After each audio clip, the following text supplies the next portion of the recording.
हर बार लाश लाल सूटकेस में ही।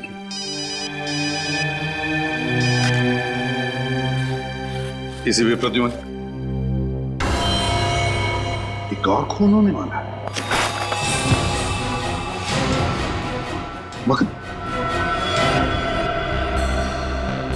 My God, देर हो चुकी है, अब बचाया नहीं जा सकता। एक और लाश मिली है सूटकेस में, लाल रंग की।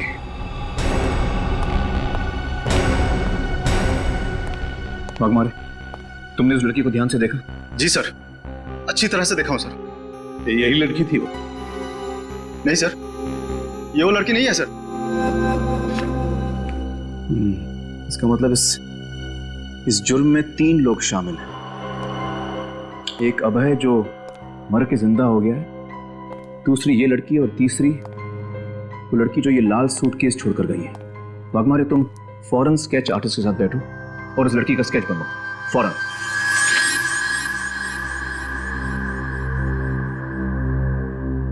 सर यही है वो लड़की जिसने पुलिस स्टेशन के बाहर वो लाल सूटकेस छोड़ा था। ये है वो, है तो दुबली पतली सी, फिर इसने कैसे मारा होगा? कमाल है सर, ये दोनों लड़कियां एक प्रोफेशनल खूनी की तरह लोगों को काट के मार रही हैं और हमारे रिकॉर्ड में है ही नहीं।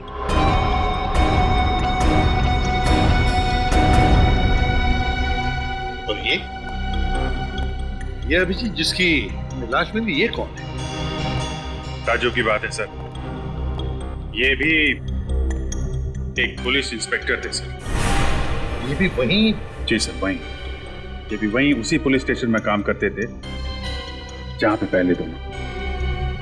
फिर जरूर ये तीनों के तीनों एक ही केस पर काम कर रहे होंगे। कोई तो है जिसने इन तीनों से बदला लिया है। सब कुछ वैसे ही का वैसे ही, वही मोडस ऑपरेंडी जो अभय का था। जैसे अभय लाशों को काटता था।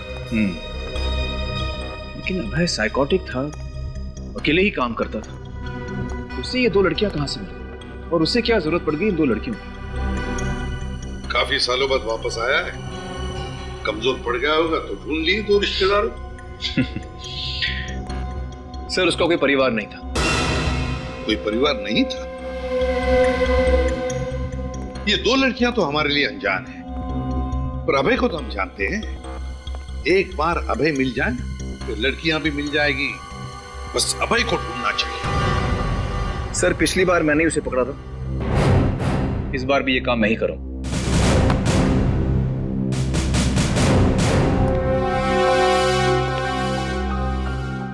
लगता है शेखावत साहब को मालूम है कि अभय कहां छुपा है। इनका पीछा करें कैसे? नहीं अभिजीत,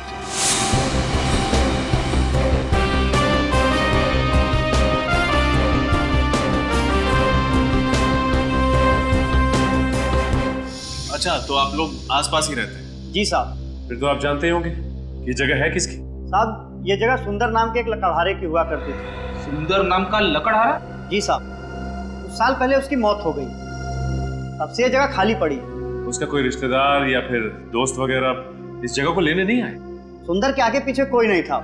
वैसे भी वो किसी से ज्यादा बातचीत नहीं करता था, इसीलिए तो उसने गांव से दूर ये जगह बनाई। और अब ये जगह उन खूनियों के काम आ रही है। अच्छा एक बात बताइए, आपके गांव में पानी का साधन क्या है? कहां से आता है पानी? पहले तो हम लोग पास की शीतल नदी का पानी इस्तेमाल करते थे, मगर बांध बन जाने की वजह से अब पानी गांव में नहीं पहुंच पा रहा। तो अब आप लोग पानी का इंतजाम कैसे करते हैं? साहब एक लड़का है बंसी। बंसी? जी साहब, वो पास के गांव से पानी लाता है और 2 रुपए बाल्टी के हिसाब से बेचता है। अच्छा, ये बंसी मिलेगा कहाँ? तब पास में ही मिंतिया गांव है, बंसी आपको वहीं मिल जाएगा। ठीक, शुक्रिया। ठीक है साहब। सचिन, एक बात देखी, ये वाला कमरा बिल्कुल गंदा है, जमीन पे धूल, दीवारों पर मकड़ी के जाल, लेकिन वो अंदर वाला कमरा बिल्कुल साफ है। एग्जैक्टली।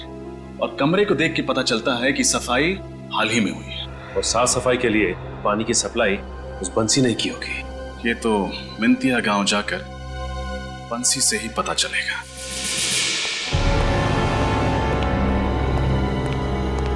साहब, वो कड़ी मिल गई है जो सुरेश, राहुल और अरुण को एक साथ जोड़ती है। ये रही उस केस की फाइल जिसमें तीनों एक साथ काम कर रहे थे। 2009 में अनिकेत नाम की इंडस्ट्रीज का खून हुआ था और उसमें उसके मैनेजर आकाश को गिरफ्तार किया गया था। और ये केस फटाफट सॉल्व हो गया था, सारे सबूत आसानी से मिल गए। मगर लोगों का कहना है कि ये सारे सबूत प्लान किए गए थे ताकि आकाश को गिरफ्तार किया जा सके। ठीक है, आकाश ने जेल में आत्महत्या कर दी। हाँ सर, शायद जेल जाने का अपमान सह नहीं पाया हो। तो हो सकता है ये आकाश निर्दोष था और उसकी मौत का बदला लेने के लिए उसका कोई दोस्त या रिश्तेदार इन पुलिस वालों को मार रहा हो। इस आकाश के परिवार वालों का पता लगाना पड़ेगा।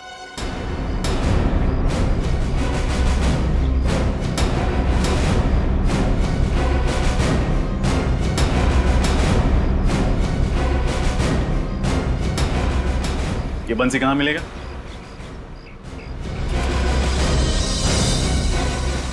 भाई साहब, ये बंसी मिलेगा कहाँ?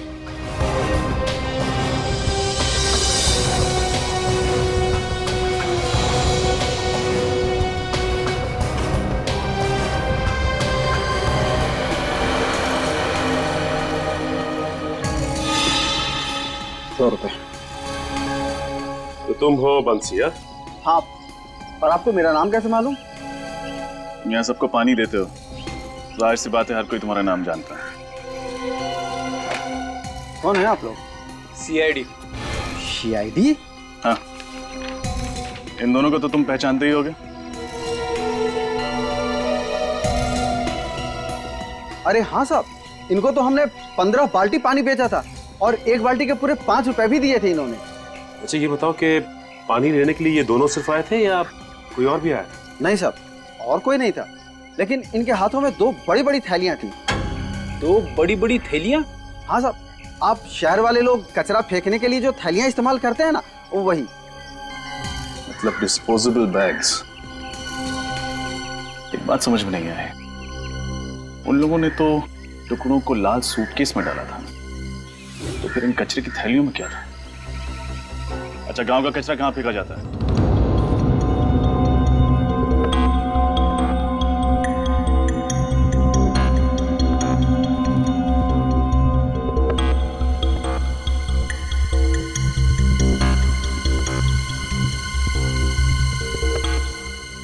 बीस दिन बाकी है और उतने ही पैसे बचे हैं। और ये मकान मालिक कभी भी आ जाएगा पैसे मांगने। लो, आ गया, शांति से जीने नहीं देगा।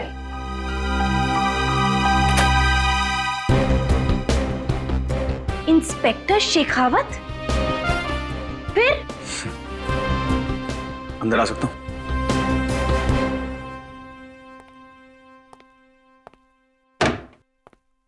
वैसे ये मुस्कान देखकर तो डर लग रहा है। बिना मतलब के तो पुलिस वाले हंसते भी नहीं। अभय कहाँ है? अभय तो मर चुका है, फिर ये सवाल करने का क्या मतलब? मैंने पूछा अभय कहाँ है? 3 साल पहले भी यही सवाल 1 महीने तक पूछा था और तुमने यही जवाब दिया था कि मालूम नहीं। अब मरे हुए आदमी का कोई पता होता है क्या? लीना, अगर 4 साल तक अभय अपनी गर्लफ्रेंड से मिलने नहीं आया तो उसका मतलब सिर्फ ये नहीं कि वो मर गया, हो सकता है वो कहीं छुप रहा हो। अगर वो जिंदा होता तो मुझसे मिलने जरूर आता। मुझे इस तरह भूखा नहीं मरने देता। वो मुझे प्यार करता था। मुझे भी ऐसे ही लगता था। वैसे उसकी शक्ल तो याद है ना तुम्हें? अबे, बॉम्बे पुणे हाईवे पे एक ढाबे पे देखा गया। देखने वाले ने ये स्केच बनाया। अभय जिंदा है, वापस आ गया।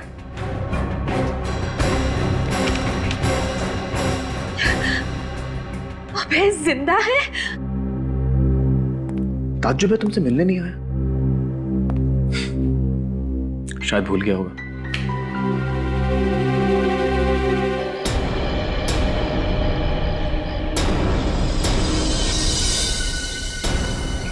आइए साहब।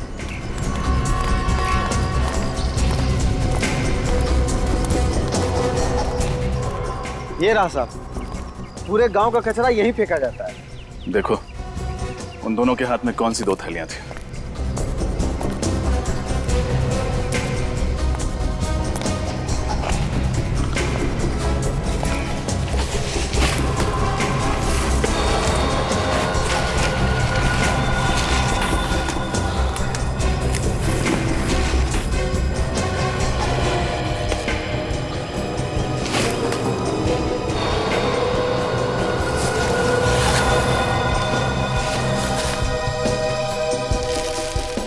सर लगता है ये है वो पॉलिथिन्स।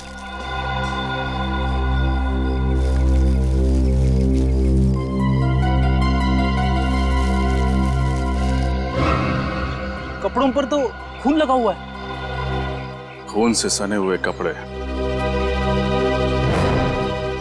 जरूर ये कपड़े उन लाशों के हैं।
ये तो होना ही था। मुझे तो पहले से ही लग रहा था कि राहुल के साथ कुछ बहुत बुरा होने वाला है। आप जानती थी कि राहुल की जान को खतरा था? ये मैं नहीं जानती थी, पर मुझे इतना पता था कि जरूर कुछ ना कुछ गड़बड़ है। पिछले 2 साल से राहुल बहुत परेशान थे। इतने लंबे समय से किस बात को लेकर परेशान था राहुल?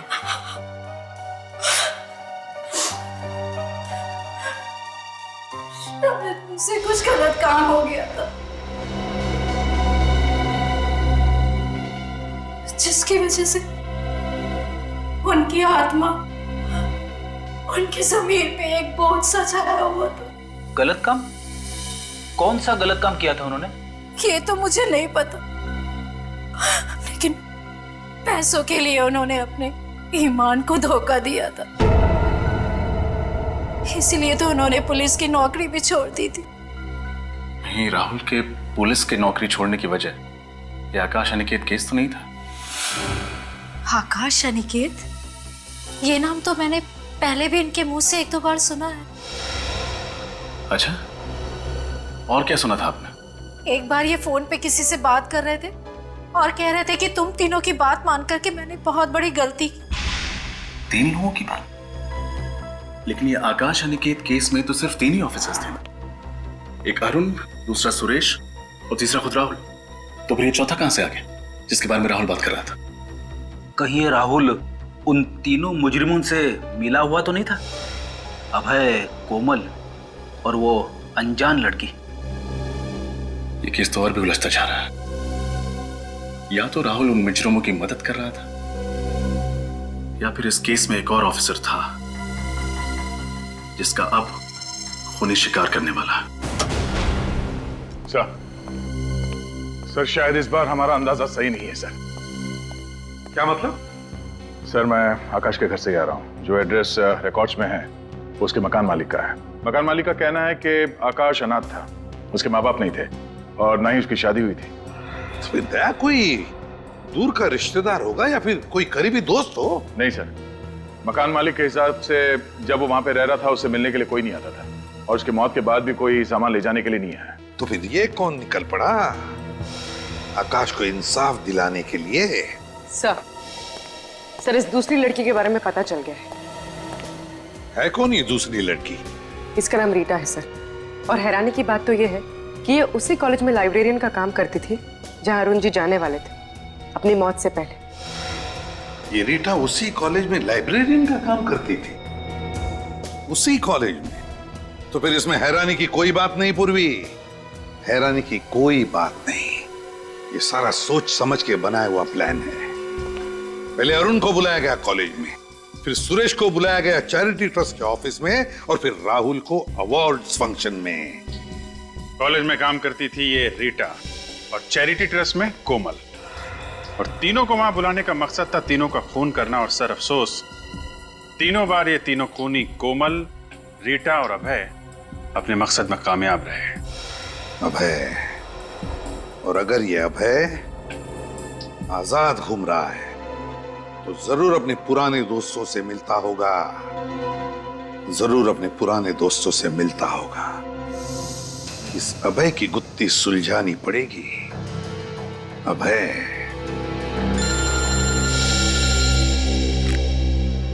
हाँ साळुंखे,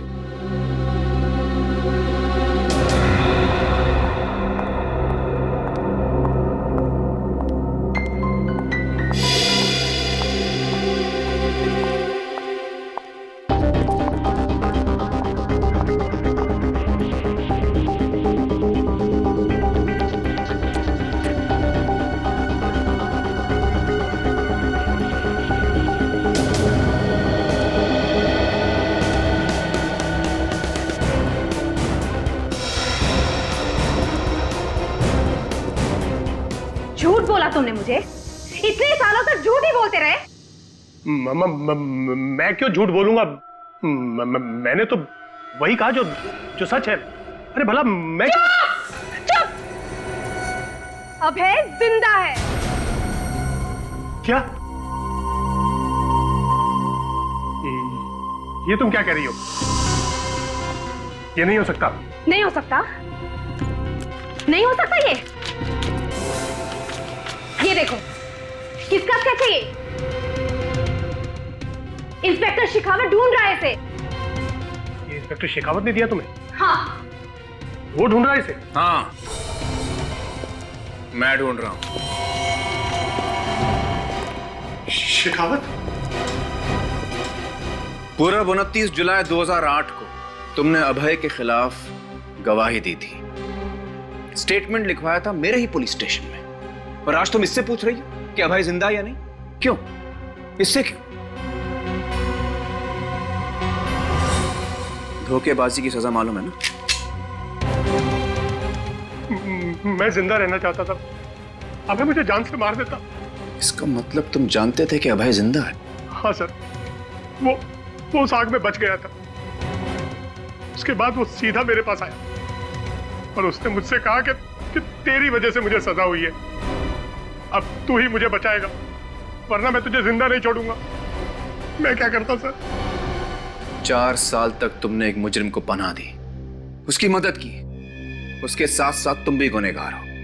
बताओ वो कहाँ है? वो मेरे कांदीवली वाले घर में रह रहा है सर।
सर, कपड़ों पे जो खून लगा हुआ है, इन सब का डीएनए मैंने टेस्ट करवा लिया है सालून के हिसाब से। ये खून उन्हीं लाशों का है। ओहो फ्रेडी सर, थैंक गॉड आप यहाँ लैब में मौजूद थे, वरना सालू के और तारिका तो बेचारे कुछ कर ही नहीं पाते, वो तो आपने करवा लिया। अरे सर, हमारा ये होनहार सिपाही ये कपड़े खुद ही लेकर आया है, इसका क्रेडिट तो इसे मिलना चाहिए ना। हाँ, उसका क्रेडिट तो देना पड़ेगा। अच्छा सालू की ये बता क्या मिला है तुझे, या वरना खाली हाथ जाना पड़ेगा हमें। मतलब ये सालू के कि अगर कुछ मिला है तो जल्दी बता। सर इन कचरे की थैलियों पे से और इन कपड़ों पे से हमें स्नोडेन शिशाइन नाम का केमिकल मिला है।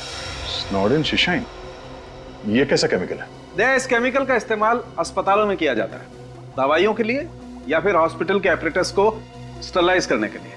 ओह, तो कहीं ऐसा तो नहीं कि ये दोनों लड़कियां कोमल और रीटा नर्स का काम करती है किसी हॉस्पिटल में? पूरा पता लगाओ इन दोनों लड़कियों के बारे में।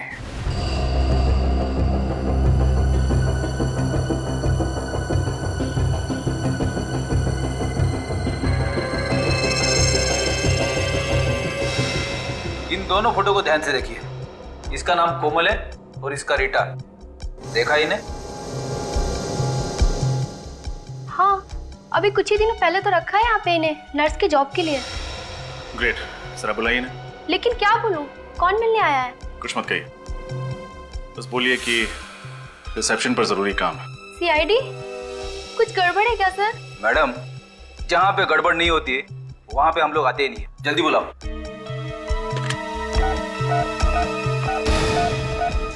अलका, कोमल और रीटा को फौरन बुलाओ, इट्स अर्जेंट। कोमल और रीटा वो तो कब की चली गई। चली गई? कहाँ चली गई? सूर्य तोरा ऑडिटोरियम। कह रही थी वहाँ पर कोई फंक्शन है, वही अटेंड करने गई है। चलो।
विक्रम, पीपलापुर जेल। हेलो, मैं जेलर विक्रम से बात कर सकता हूँ? जी वो कहीं बाहर गए हुए। कहाँ गए? किसी फंक्शन में गए। हाँ, अच्छा ठीक है, थैंक यू। जी कुछ खास बात थी क्या? नहीं, कोई खास बात नहीं थी, thank you thank you.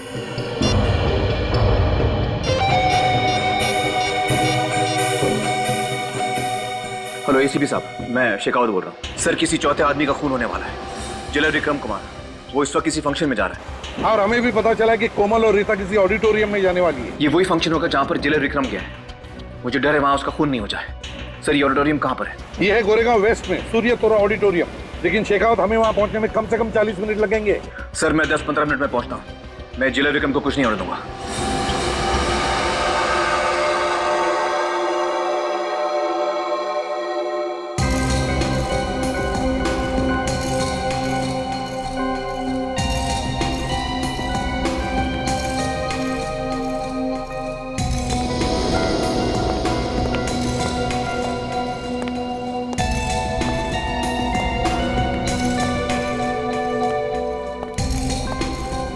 Hello,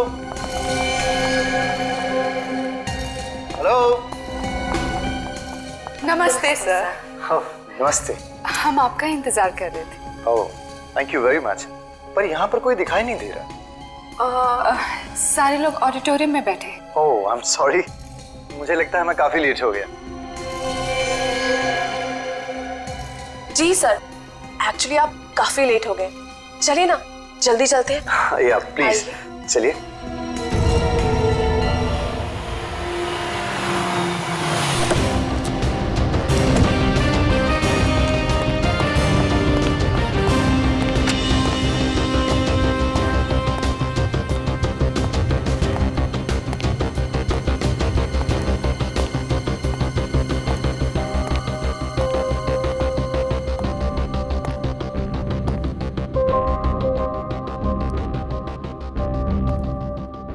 excuse me.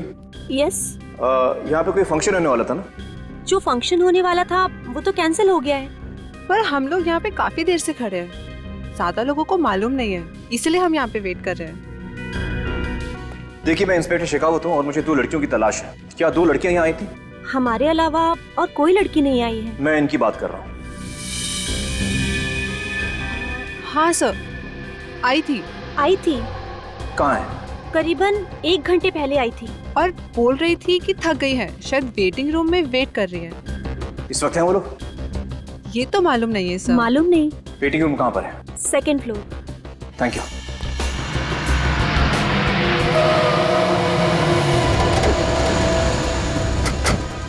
Shekhawat की गाड़ी है। चलो। अच्छा, वह शेखावत यहाँ पहुंच गया। वो जेलर भी कहीं दिख नहीं रहा है सर।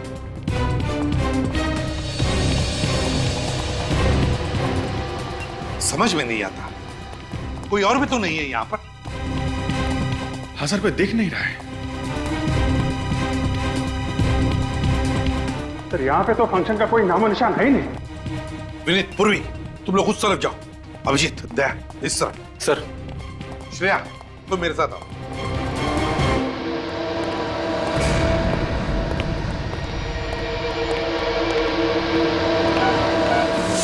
अभय?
लगता है जेलर को बेहोश कर दिया गया है। जल्द ही खून होने वाला है उसका।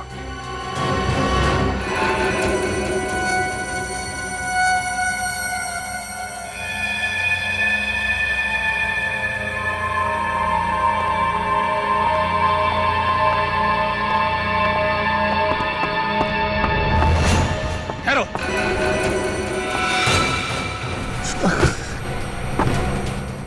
हथियार फेंक दो। इस जेलर के 5 टुकड़े करने हैं। अब किसी के टुकड़े नहीं होंगे। जो भी बीच में आएगा उसके भी टुकड़े होंगे। होश में आओ। जेलर के टुकड़े करने हैं। तेरे भी टुकड़े होंगे।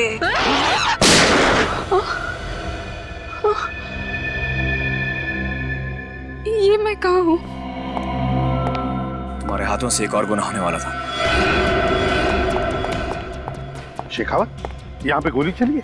हाँ सर, ये 2 लड़कियां हिप्नोसिस में थी। इनको होश में लाने के लिए मुझे गोली चलानी पड़ी। अच्छा, तो ये वो 2 हैं जो लोगों को काटने में लगी थी।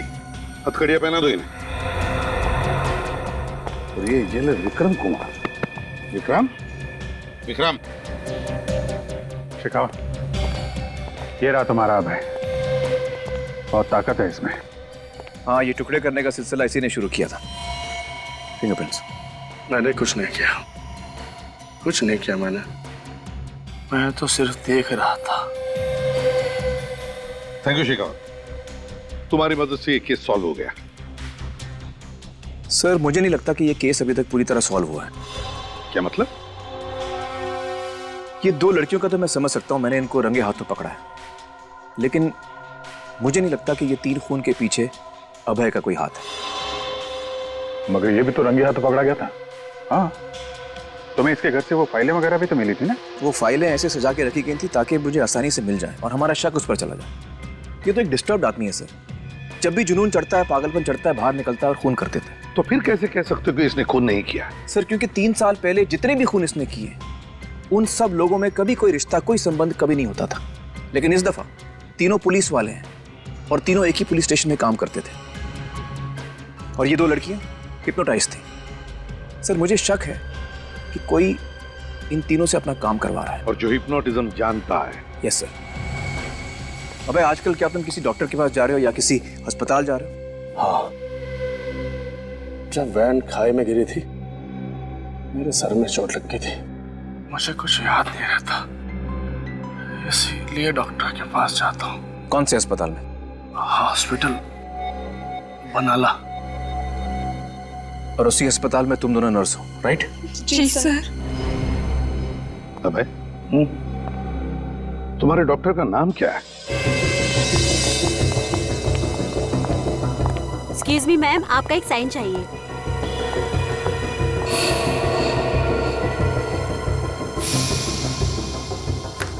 Thank you ma'am. It's okay.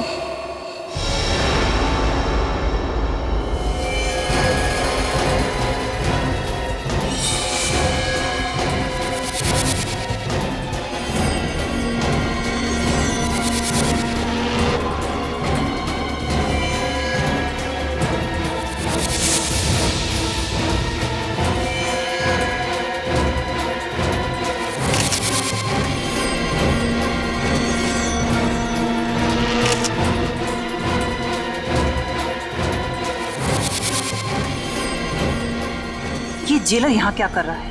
अब तक तो इसे ऊपर पहुंच जाना चाहिए था। लगता है कोमल और रीटा ने पूरा खेल बिगाड़ दिया है। अब मुझे ही कुछ करना पड़ेगा।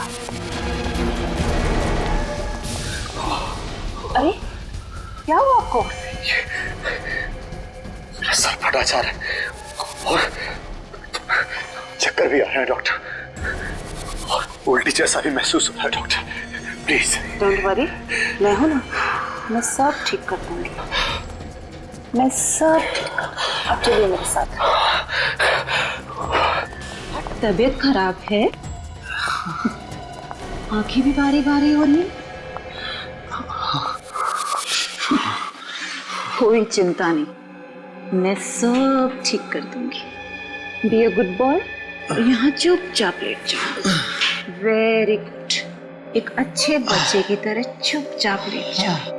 एक इंजेक्शन से कितना शरीफ बच्चा बन गया है। शराफत का इनाम मिलेगा तुझे। इनाम? क्या इनाम मिलेगा? जरूर इनाम मिलेगा। Now be a good boy और गिनती गिनो, उल्टी गिनती गिनो। 100, 99, 98, 97,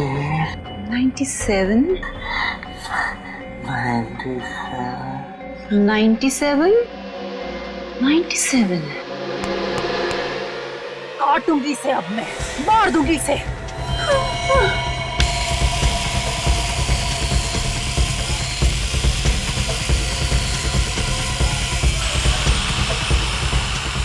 आकाश की मौत का बदला लूंगी तुझसे। तेरी गर्दन काट दूंगी इससे मैं। अच्छा अच्छा, 100 फेंक दो। ये लोग को नहीं मार सकते तुम। हटो हटो, 100 फेंक।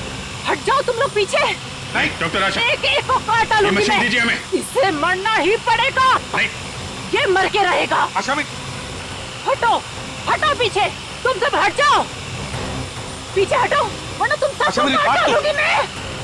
इसकी गर्दन में काट के रहूंगी। अरे हट जाओ हट जाओ। नहीं, देखिए। इसे तो मरना ही होगा। मैं मरते दम तक नहीं भूल सकती कि इन तीनों ने मासूम से आदमी को झूठे केस में फंसा दिया।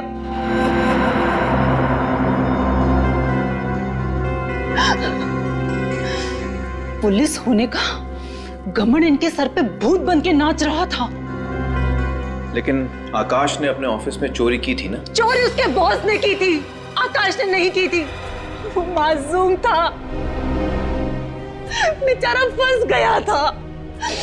उसने विक्रम को जाकर कितने हाथ पैर जोड़े, मिन्नतें करी, पर उसने नहीं सुना, एक नहीं सुनी उसने। चोरी का कलंक लग गया था उसके माथे पे।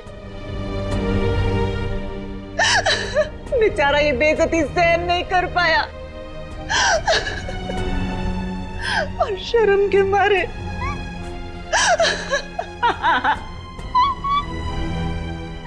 उसने अपने आप को फांसी लगा ली।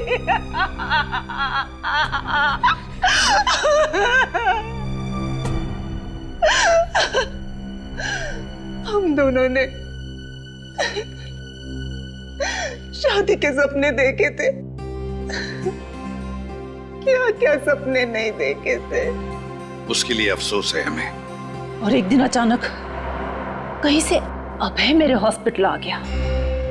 तभी मैंने सोच लिया था कि इन चारों का खून करके मैं अभय के सर पे डाल दूंगी। मैंने ठीक उसी तरह इन सबको जैसा अभय काटा करता था। देखिए, आकाश के साथ जो हुआ वो वाकई बुरा हुआ। इस तरह से इन चारों को सजा देने का तुम्हें कोई अधिकार नहीं था। तुम्हें गिरफ्तार किया जाता है, अब तुम पर केस चलेगा और शायद तुम्हें फांसी ही होगी। पूर्वी, रेडी? चलिए।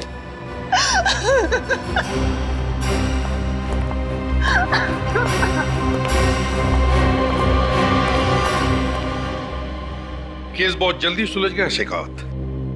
इस बार वाकई थैंक यू वेरी मच। आप फिर याद कीजिएगा सर। Good luck. फिर मिलेंगे। Sure. Daya, thank you so much. कुछ कर यार।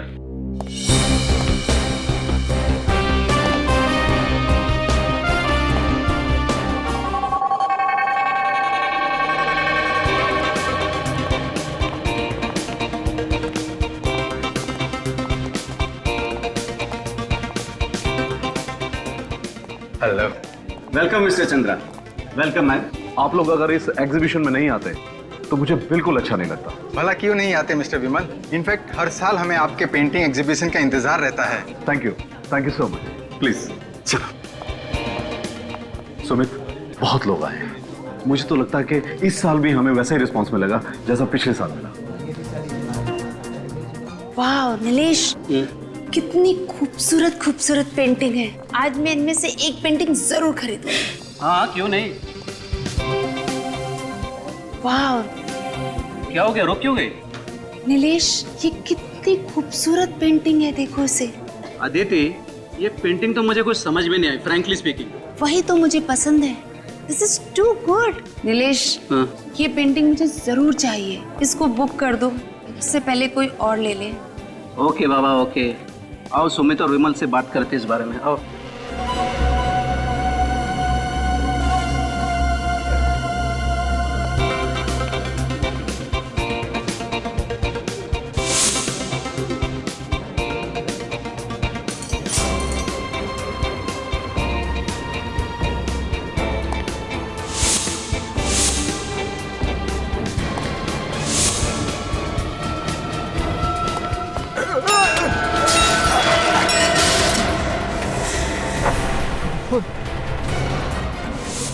अरे इसे पोज देता हूँ जल्दी।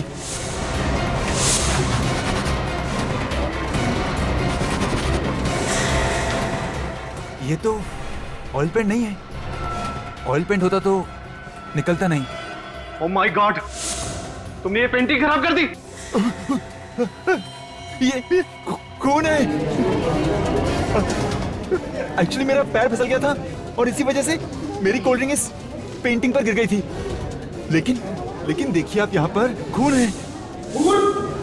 एक तो तुमने पेंटिंग खराब कर दी, ऊपर से बकवास कर रहे हो। अरे मैं सच कह रहा हूँ, विश्वास कीजिए आप मेरा। ऐसा कीजिए, आप खुद देख लीजिए। यहाँ देखिए, ये यहाँ पर।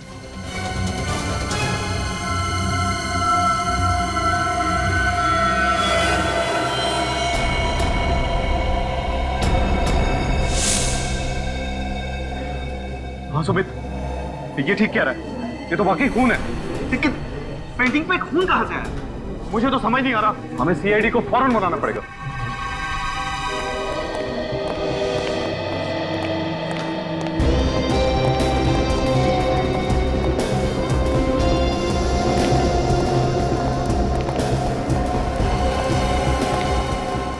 सुमित। जी सर, मैंने ही आपको फोन किया था। सर यही है वो पेंटिंग जिस पर हमें खून मिला। अच्छा, ये है वो पेंटिंग। जी सर।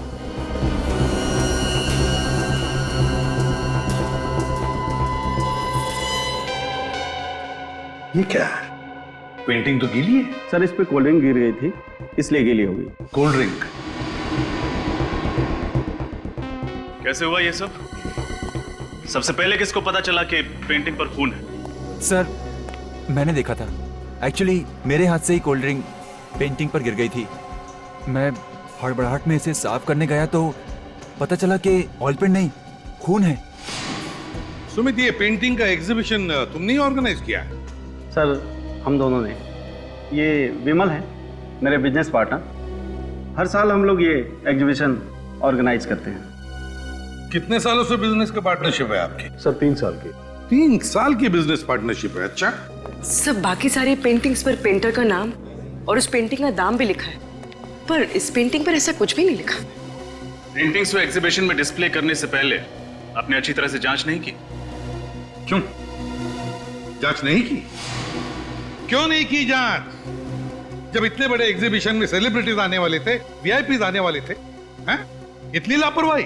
सर हमने खुद एक एक पेंटिंग चेक की थी। यहाँ पे जितनी भी पेंटिंग्स लगी हैं उन आर्टिस्ट की लिस्ट है हमारे पास। हाँ सर, हमने 40 पेंटिंग्स मंगवाई थी और सारी पेंटिंग्स अच्छे से जांच परख करने के बाद ही मेरे स्टाफ ने गोडाउन में रखी थी। हाँ, लेकिन ये वाली जो पेंटिंग है ये उसमें नहीं थी सर। रजत, जरूर पेंटिंग की अदला बदली हुई है। अदला बदली जरूर हुई है। सर हो सकता है इनके चेक करने के बाद जब इन्होंने गोडाउन भिजवाया पेंटिंग्स को, तो गोडाउन में किसी ने पेंटिंग बदल दी। हो सकता है। गोडाउन चेक करो, देखो अगर 40 पेंटिंग्स यहां पर है तो 41वां पेंटिंग गोडाउन में ही होना चाहिए। शायद उसी पेंटिंग के जगह पर ये खून वाली पेंटिंग लगाई है। पूर्वी, तुम भी जाओ।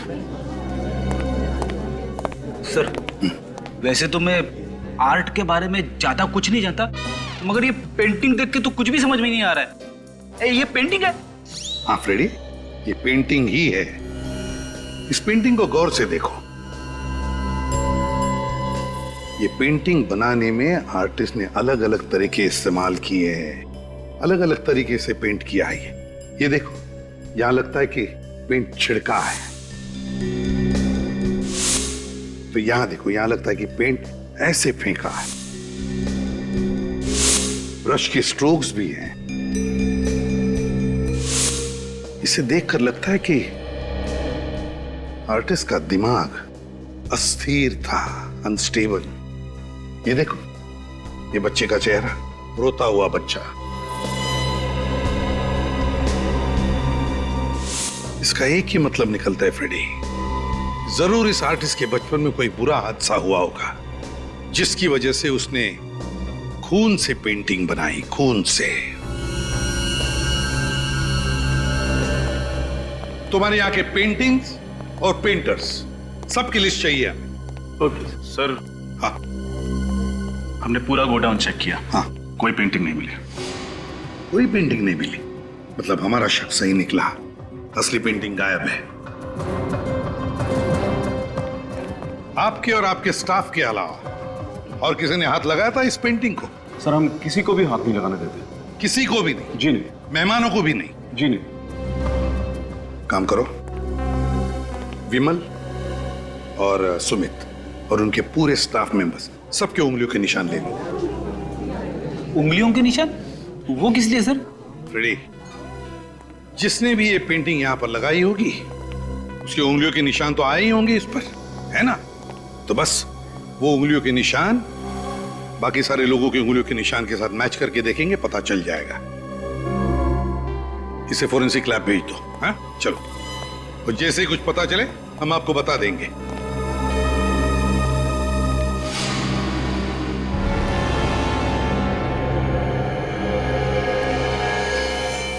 ये किसकी फोटोग्राफ है?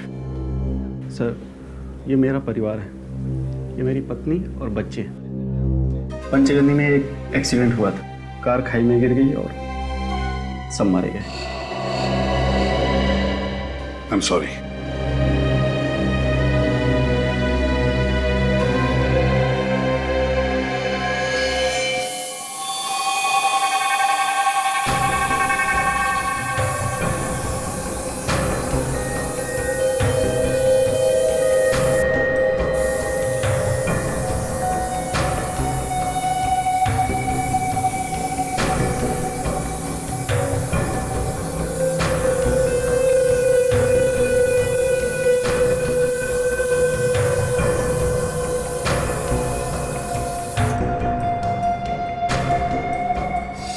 देखा बस, इसका मतलब वाकई ये पूरी की पूरी पेंटिंग खून से बनी हुई है, इंसान के खून से।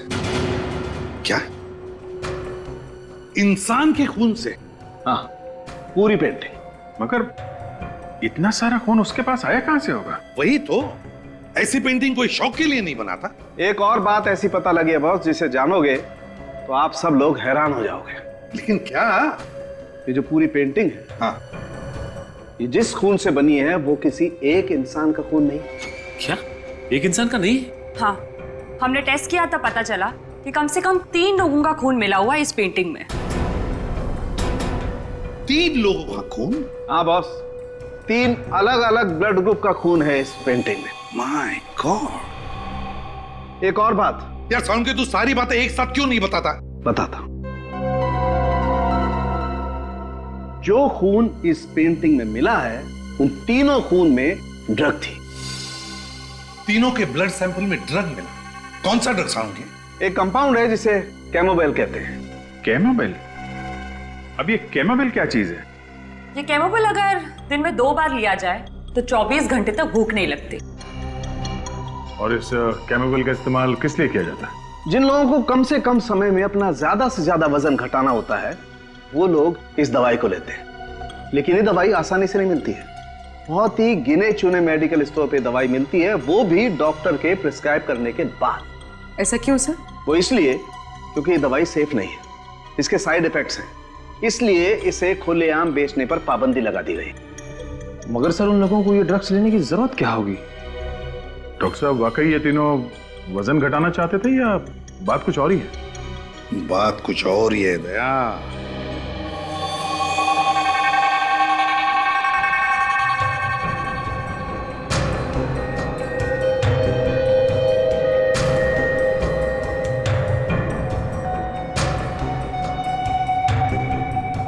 खून भरी पेंटिंग, समझ में नहीं आता क्या चल रहा था उस पेंटर के दिमाग में।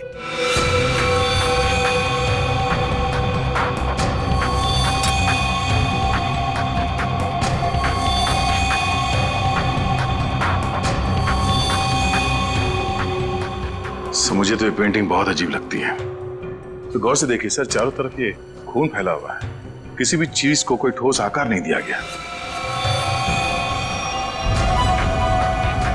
ये काम तो किसी नौसिखिया का ही लगता है।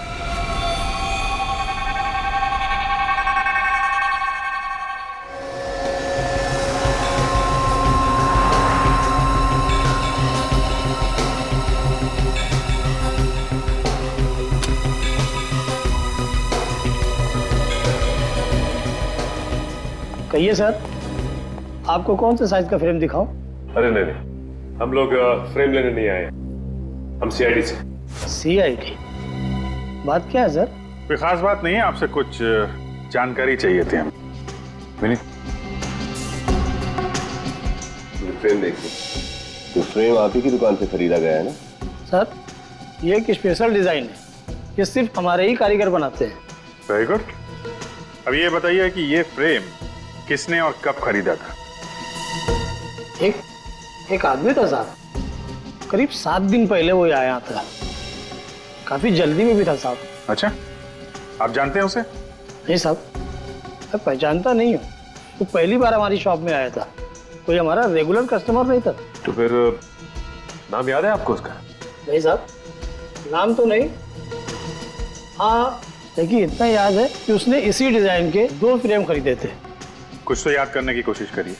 वो दिखता कैसा था, क्या कपड़े पहना था, उसका हुलिया कैसा था? इतना तो याद नहीं है सर, पर हाँ, इस फ्रेम को खरीदने वाले कस्टमर का कुछ रिकॉर्ड है मेरे पास, मैं चेक करता हूँ। हाँ प्लीज।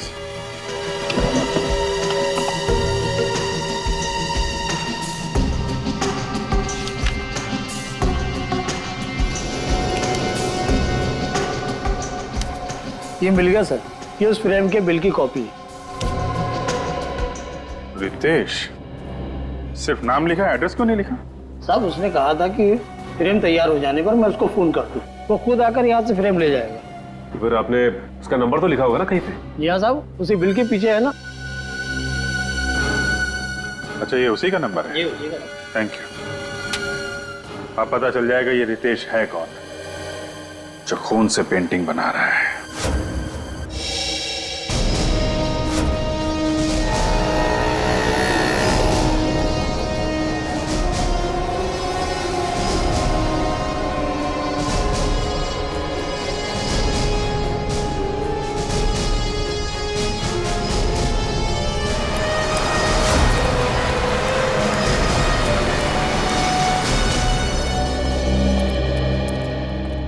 आइए सर।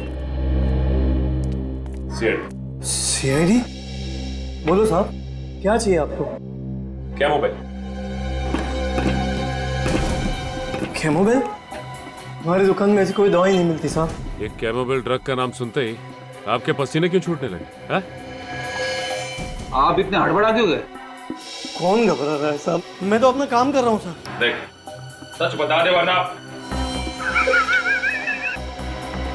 मेरी मदद कीजिए साहब, मैं बहुत मुसीबत में हूँ। ये सब नाटक क्या कर रहे हो? सच सच बताओ, बात क्या है? यार किसी ने मुझे धमकी दी थी सर, कैमोबेल का इंतजाम करने के लिए मुझे मजबूर किया गया था। मजबूर किया गया था? कैसी मजबूरी? उसने मुझे कहा था कि अगर मैं 2 दिन में कैमोबेल का इंतजाम नहीं करूंगा तो वो मेरे पूरे परिवार को मार देगा साहब। मैं बहुत डर गया था साहब, मैं बहुत डर गया था। अच्छा, ये इस आदमी का हुलिया तो याद है ना तुम्हें? है? नहीं बता सकता साहब, उसने मुझे सिर्फ फोन किया था। फोन नंबर है ना? मेरे मोबाइल में है सर, मैं अभी देख के बताता हूँ। सब इसी नंबर से उसने फोन किया था, यही नंबर है सर। रेडी, निकल, इस नंबर का पता लगाओ। ये नंबर है किसका? इस आदमी का पकड़ा जाना बहुत जरूरी है। और एक बात, डर के जीने की जरूरत नहीं है, समझे? आइंदा ऐसा कोई फोन आए तो सीआईडी को इन्फॉर्म करना, ठीक है?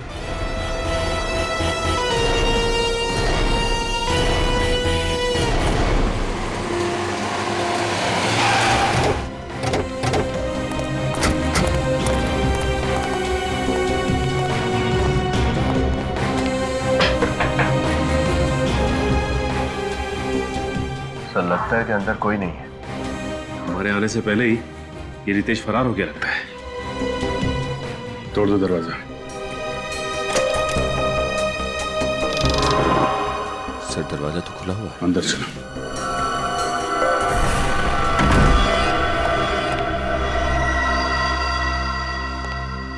घर का तो सारा सामान बिखरा पड़ा है सर। हाँ, लगता है यहाँ पे हाथापाई हुई है। सर, ये रितेश तो कहीं दिखाई नहीं दे रहा यहाँ। पूरा घर चेक करो।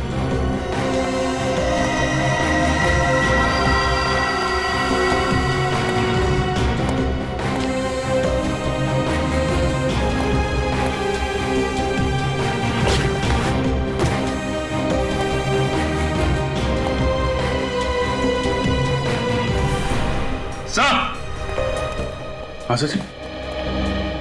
सर, ये देखिए, ये सारी की सारी पेंटिंग इस बिस्तर के नीचे छुपाई हुई थी।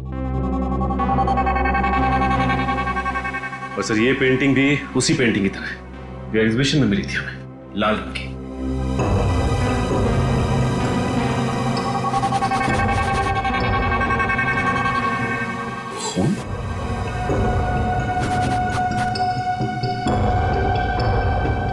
सारी पेंटिंग भी खून से बनाई गई। सर लगता है कि रितेश ये सारी पेंटिंग्स बना रहा है। पानी की आवाज।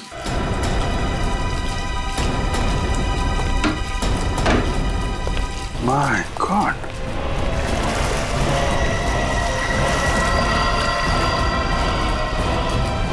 ये तो मर चुका है। इसे कहीं देखा लग रहा है।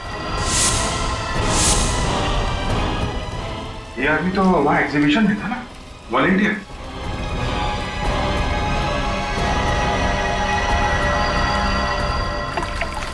ये देखिए, ये इसके हाथ पे ये हल्का हल्का सा निशान। सर हम तो सोच रहे थे कि सब कुछ इस रितेश ने किया है, लेकिन इसे भी किसी ने मार दिया।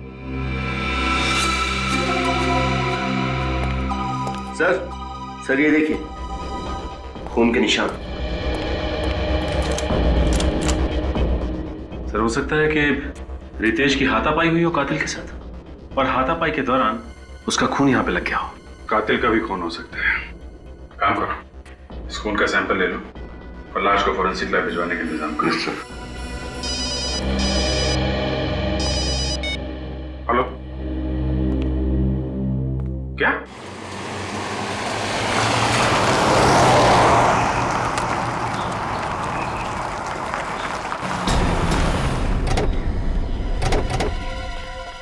तब मैंने आप लोगों को फोन किया था, तब मैंने वो लाश देखी। बहुत भयानक लग रही है लाश। लाश कहाँ है? वहाँ है साहब,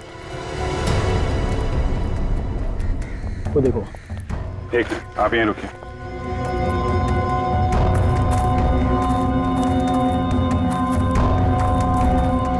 काम करो, लाश को बाहर निकालो।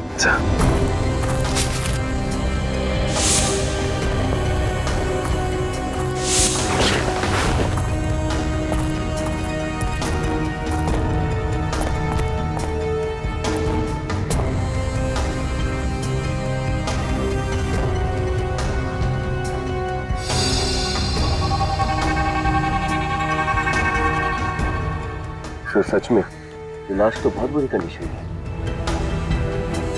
लाश तो बिल्कुल पीली पड़ गई है। सर इसकी हालत देख के लगता है जैसे इसने काफी दिनों से कुछ खाया पिया नहीं था। शरीर पूरी तरह से सिकुड़ चुका है, और सर लगता है इस लाश का चेहरा जानबूझकर बिगाड़ा गया है।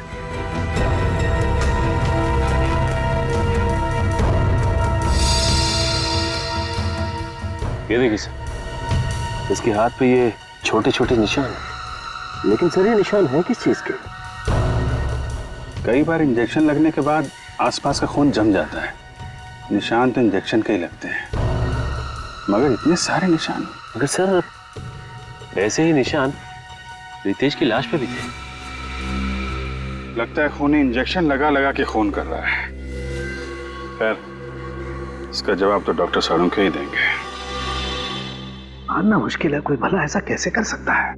हाँ सर, दोनों लाशें बहुत ही बुरी हालत में हैं। यार साळुंखे, तुम दोनों डिस्कस करोगे, हमें भी कुछ बताओगे? बॉस, इन दोनों के शरीर में जरा सा भी खून नहीं है। लगता है किसी ने इनके जीते जी सारा का सारा खून इन लोगों के शरीर में से निकाल लिया। शरीर में खून है ही नहीं। हाँ सर, और इसी की वजह से दोनों लाशें बिल्कुल काली नीली और फीकी पड़ गई है। अजीब बात है सर, विश्वास नहीं होता कि कोई इंसान किसी दूसरे इंसान के शरीर से उसके जीते जी सारा खून निकाल सकता है। इन दोनों के शरीर में इंजेक्शन के बहुत सारे निशान हैं। ऐसा लगता है किसी ने बार बार सुई घोंप घोंप कर इनके शरीर से सारा का सारा खून निकाला है। और खून की कमी की वजह से इस लड़के की मौत हुई है। और सर उस रितेश की मौत की वजह भी यही है। खून तो रितेश के शरीर में से भी निकाला गया, लेकिन मौत इसकी पानी में डूबने की वजह से हुई। इसके फेफड़ों में हमें पानी मिला है। सर ये खूनी वही आदमी है जो पेंटिंग बनाता है। हाँ अभिजीत, ये एक ही आदमी का काम है, उसी का। एक बात और बॉस, रितेश के घर के दरवाजे पर जो खून का सैंपल मिला था वो खून रितेश का नहीं है। यानी वो खून किसी और का है? या वो खून उसी का है, उसी का जो रितेश का खून करने आया था। रितेश के साथ हाथापाई में उसे चोट लग गई होगी, और वही खून दरवाजे पे लग गया होगा सर। मगर अभिजीत ये है कौन ये केमोबेल? पता लगाना पड़ेगा कि ये कौन है जिसने इस केमिस्ट को धमकी भरा फोन किया और ये दवाई मंगवा ली। सर मुझे तो आदमी पागल लगता है। कोई नॉर्मल इंसान ऐसी घिनौनी हरकत कैसे कर सकता है सर? किसी को भूखा रखना और थोड़ा थोड़ा करके खून चूस के उसे मार डालना। सर फिलहाल हमें 2 लाशें मिली है, लेकिन ये मुमकिन है कि उसने और भी लोगों को कैद करके रखा होगा। हाँ रखा ही होगा, वरना अपनी पेंटिंग बनाने के लिए पेंट यानी कि इंसानों का खून कहां से लाएगा वो? जिसने भी उस केमिस्ट को फोन किया है ना, वही हमें उस खूनी तक पहुंचाएगा, वही आदमी। सर हाँ सचिन, पता चल गया उस फोन करने वाले का? हाँ सर, जिस आदमी ने R&D मेडिकल स्टोर में फोन करके उस दुकानदार से बात की थी, उसका नाम रोहन है सर। रोहन? और पता? सर उसका पता भी चल गया, लेकिन उसके पते पे जाकर पता चला कि उसके नाम की तरह उसका पता भी नकली है सर। नाम भी नकली और पता भी नकली, तो फिर ये फोन किया किसने होगा? है कौन ये? सर ये फोन जिसने भी किया उसने सिम कार्ड लेने के लिए नाम और पता दोनों ही नकली दिया था सर। सर उसने उस दवाई की दुकान पे फोन किया और फोन ट्रेस ना हो इसलिए सिम निकाल के फेंक दिया।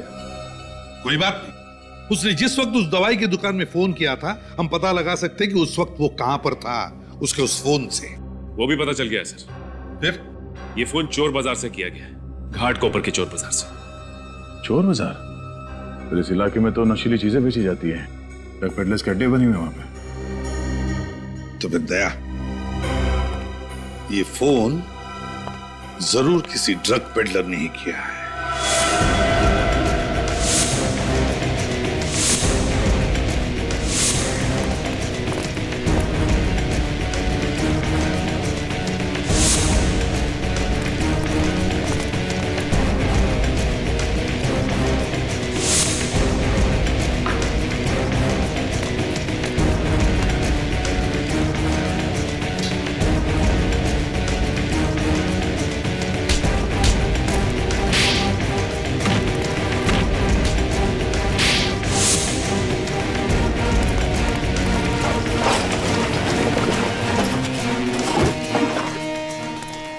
ये ले, और सुन, किसी को बताने की जरूरत नहीं कि कहां से माल मिला। नहीं नहीं साहब, नहीं बोलिए।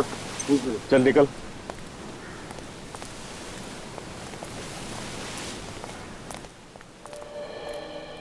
अरे भाई, अपने को दवा मांगता है केमोबेल, मिलेगा क्या? अरे अपने पास ऐसी कोई दवाई नहीं है रे, अपन दवाई थोड़ी बेचते हैं।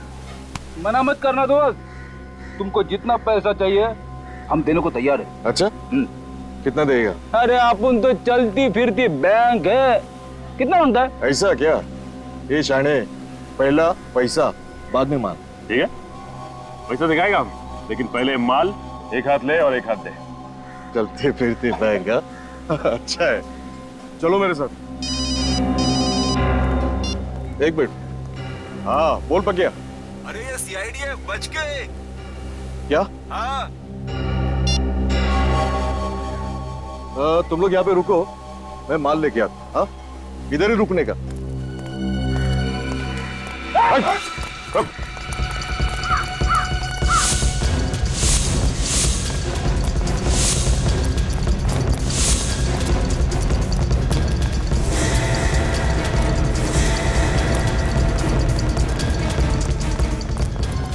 भागता किधर है? सीआईडी से भागता है? मानो मत, सब बताता है, सब बताता है, सब मानो। सर वो केमोबेल दवाई मैंने खुद के नहीं बल्कि किसी और के कहने से R&D मेडिकल स्टोर से मंगवाई थी साहब। उस दुकान में फोन करके धमकी तू नहीं दी थी ना? हाँ साहब, लेकिन उसके बाद मैंने फोन स्विच ऑफ करके उसका सिम कार्ड फेंक दिया साहब। ये काम तू किसके कहने पे करता है? साहब मुझे एक दिन एक चिट्ठी मिली थी, उसमें लिखा था कि केमोबेल नाम की दवाई का बंदोबस्त करो, और साहब उसने बोला कि तुझसे शनिवार को रात को 8 बजे आके लेके जाऊंगा और इनाम देके जाऊंगा। अच्छा, फिर वो दवाई लेने कौन आया था? साहब वो गाड़ी में आया, कांच खुली, माल लिया, पैसा दिया और चले गया साहब। तुमने गाड़ी तो देखी होगी ना, कौन सा मॉडल था? उसका नंबर कुछ तो याद होगा तुम्हें? गाड़ी का नंबर तो याद नहीं है, लेकिन साहब उसके हाथ में बड़ी सी घड़ी थी जिसका बहुत बड़ा डायल था साहब। कैसी थी वो घड़ी? बहुत झक्कास थी, माँ कसम ऐसा डिजाइन में कभी लाइफ में देखा नहीं साहब। उसके ऊपर बड़े अक्षर से क्यू लिखा हुआ था साहब। क्यों लिखा हो? उस घड़ी का रंग, उसका डिजाइन सब कुछ याद है तुम्हें?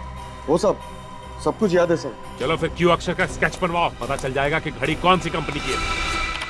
पूर्वी, तो घड़ी बनाने वाली कंपनी का नाम पता चला जिसका नाम क्यू से शुरू होता है? Yes sir. सर बस 4 कंपनियों के नाम मिले। 4 कंपनी? अब जरा देखो उन 4 कंपनियों में से वो कंपनी कौन सी है जिसकी घड़ी उस गुनहगार ने पहनी थी। एक बार वॉच कंपनी का नाम पता चल जाए सर, तो गुनहगार का भी पता चल जाएगा।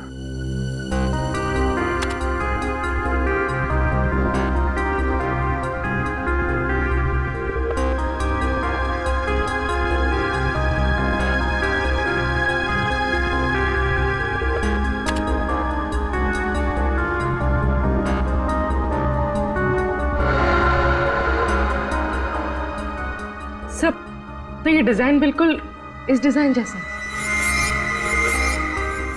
हाँ सर,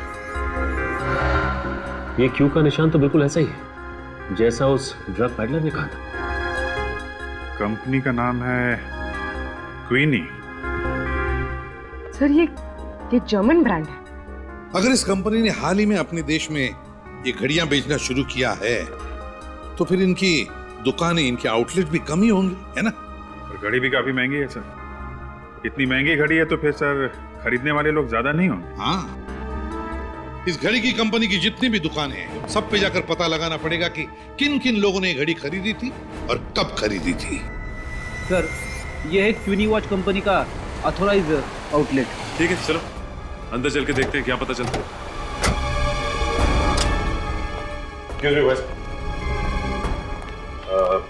हमें आपके कंपनी की घड़ी के बारे में जानकारी चाहिए। कौन सी घड़ी? इस घड़ी को ध्यान से देखिए।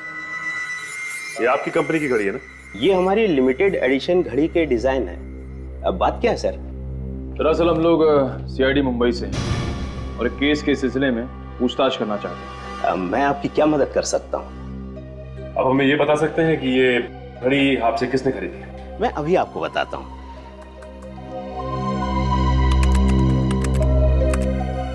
ये रही 6 लोगों की लिस्ट सर। ये शख्स कैसे हो सकता है? ये भला ऐसी साजिश क्यों रचेगा? इस साजिश के पीछे किसका हाथ है ये तो हमें पता चल चुका है, लेकिन साजिश के पीछे कारण क्या है ये इससे मिलने के बाद पता चल जाएगा। सर, ड्रग पैडलर से जिसने कैमोबेल नाम का ड्रग खरीदा था उसका पता चल गया है। कि कोई मेरे एग्जीबिशन इवेंट को खराब क्यों करना चाहेगा? हाँ, वो तो मैं तुमसे बाद में बात करता हूँ। सर आप लोग कुछ पता चला ये किसकी हरकत है? भोला भाला बनने का नाटक कर रहा है। ये घड़ी पहचानते हैं आप? जी हाँ, 2 महीने पहले खरीदी थी मैंने ऐसी घड़ी। लेकिन आप ऐसा सवाल क्यों पूछ रहे हैं? क्योंकि हमें शक है कि उस खून भरी पेंटिंग में तुम्हारा हाथ है। क्या आप इस खून वाली पेंटिंग का इल्जाम मुझ पे लगा रहे हैं? जी हाँ, आप ही ने वो पेंटिंग बनाई और आप ही ने वो दूसरी पेंटिंग हटाकर खून वाली पेंटिंग एग्जीबिशन में रख दी। मैं भला ऐसा क्यों करूंगा? वो इसलिए कि तुमने सोचा बदनामी से डरकर तुम्हारा पार्टनर विमल अपना पेंटिंग का बिजनेस छोड़ देगा और वो सारा धंधा तुम्हारा हो जाएगा। आप मुझ पे ऐसा इल्जाम नहीं लगा सकते, ये सरासर झूठ है। तो फिर सच सच बताओ, घाटकोपर के ड्रग पेडलर राजू से तुमने कैमोबेल नाम का ड्रग क्यों मंगवाया? कैसा ड्रग? कौन सा ड्रग पेडलर? आप क्या कहना चाहते हो? मेरी कुछ समझ में नहीं आ रहा। और हाँ, ये घड़ी मैंने अपने लिए नहीं खरीदी थी, ये मैंने अपने स्टाफ को गिफ्ट दी थी। खुद को बचाने के लिए अब एक नई कहानी। प्लीज आप मेरा विश्वास कीजिए, ये कोई कहानी नहीं है, सच है। तुम्हारे स्टाफ मेंबर का नाम और पता चाहिए हमें।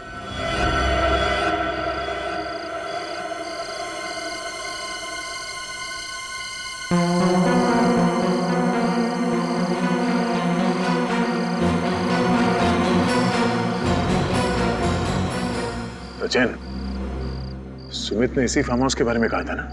हाँ सर, सुमित ने यही फार्म हाउस बताया था सर। शख्स के पास हथियार भी हो सकता है, वो थोड़ी देर यहीं से नजर रखता है।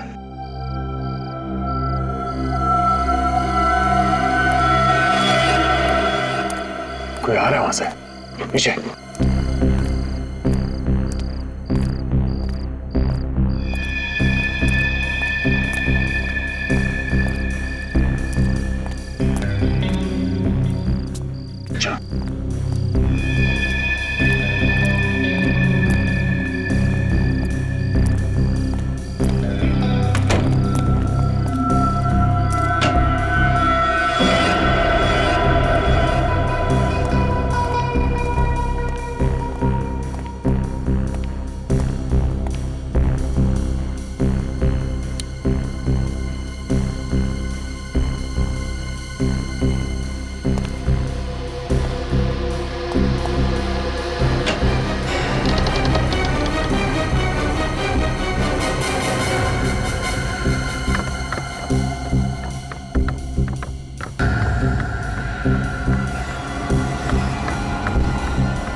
का पेंटिंग यहां पे बनाता है।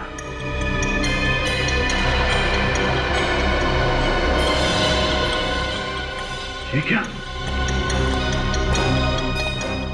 सुमित की पत्नी और बेटा? दूसरा बेटा कहाँ है? जरा हाथ खोलो। ये दोनों तो बेहोश है सर। हाँ?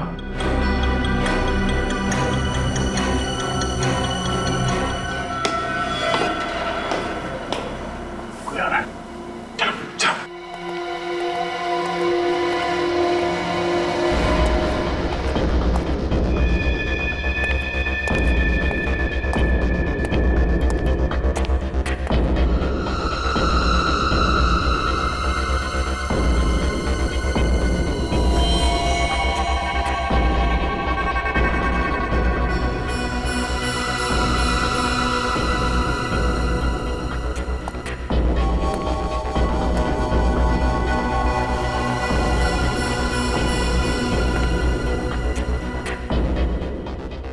सुमित जी तो कह रहे थे कि उनकी पत्नी और दोनों बच्चे एक्सीडेंट में मारे जा चुके हैं।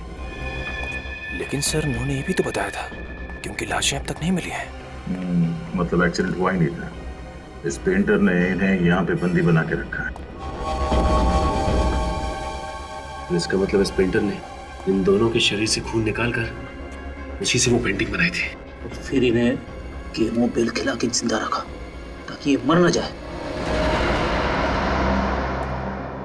हाँ बेटा, तेरा खून निकालो। देख, पेंटिंग बनाने का टाइम हो गया ना, तेरा खून नहीं निकालूंगा तो अभी पेंटिंग में रंग कैसे भरूंगा? हाँ? ला।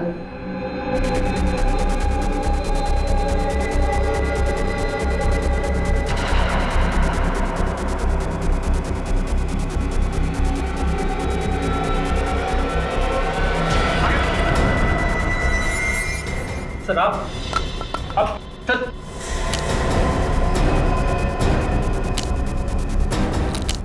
सर आपको सब कुछ सच सच बता दो सर। सर सब कुछ मैंने किया सर। सर सब कुछ मैंने किया सर। मैंने मारा है सर। सर मैं बता दो सर आप। रेडी निकल, जल्दी से खोलो इन्हें, हॉस्पिटल लेके जाओ।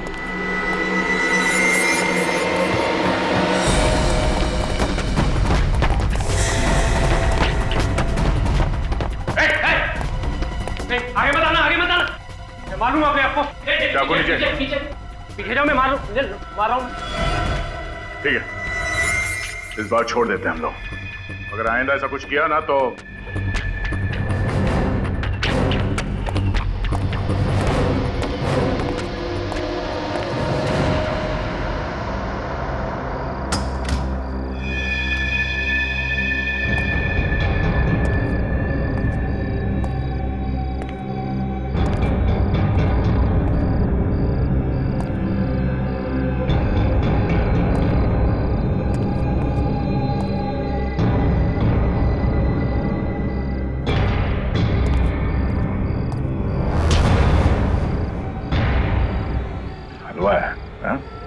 ऐसे ही छोड़ देंगे तुझे? तो सजा देनी है दे दो, अपने किए पे कोई अफसोस नहीं। मैं तो बहुत खुश हूँ। तुम खुश हो? सुमित जी की बीवी और 2 बच्चों का खून निकालकर उन्हें अधमरी हालत में रखा और बोलते हो खुश हो तुम? सुमित ने मेरे और मेरी परिवार के साथ जो जुल्म किया उसका क्या? क्या किया सुमित ने तुम्हारे परिवार के साथ? उसने मेरे पूरे परिवार को बर्बाद कर दिया, मार डाला उसने सबको, मुझे अनाथ कर दिया। ठीक से बताओ रघु, आखिर हुआ क्या था और कब हुआ था? बात आज से 12 साल पुरानी। तब हम लोग बहुत गरीब हुआ करते थे।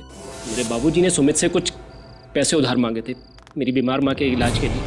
बाबूजी समय से कर्ज लौटा नहीं पाए, तो उन्होंने मोहलत मांगी। मोहलत की एवज में सुमित ने मेरे बाबूजी से गुलामों की तरह दिन रात काम करवाया, और जब इतने से भी उसका दिल नहीं भरा तो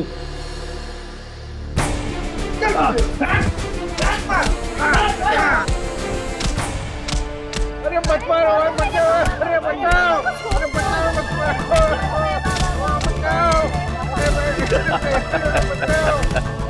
आइए आइए, बचाओ, बचाओ, अरे बचाओ, अरे मत मारो, बचाओ।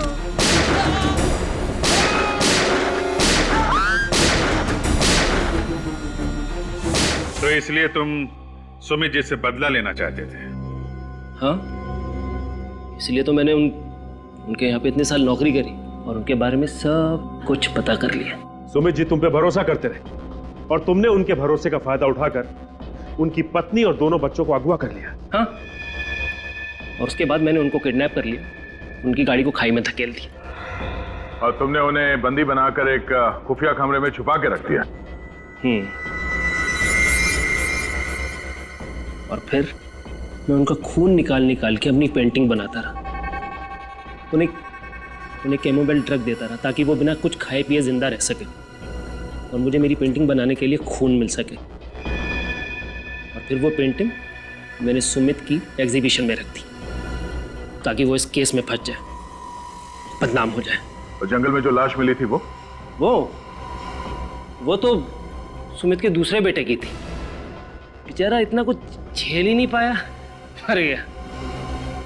फिर मैंने उसकी लाश का वो हाल किया कि कोई भी उसे पहचान ना पाए। और रितेश, वो तो तुम्हारा साथी था ना, उसे क्यों मार दिया तुमने? वो मेरी मदद करता था, अच्छा लड़का था, और मैं अपनी पेंटिंग भी उसके घर में रखता था। लेकिन एक दिन उसे पता चल गया कि मैंने ये पेंटिंग खून से बनाई। वो मुझे धमकी देने लगा कि वो अपने बॉस को जाके सब कुछ सच बता देगा। तो आप बताइए ना कि मतलब ऐसे तो उसका क्या फायदा? हाँ? फिर उसके बाद मैंने उसे भी मार दिया। चल, इसकी दिमागी हालत कुछ ठीक नहीं लगती। हाँ दया, इसे इलाज की जरूरत है। रघु,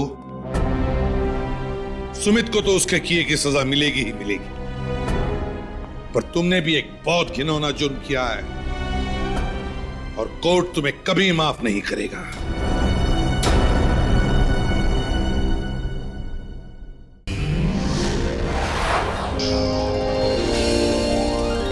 CID के और भी मजेदार और सस्पेंस से जुड़े एपिसोड्स को देखने के लिए हमारे चैनल को सब्सक्राइब करें और बेल आइकॉन दबाना ना भूलें।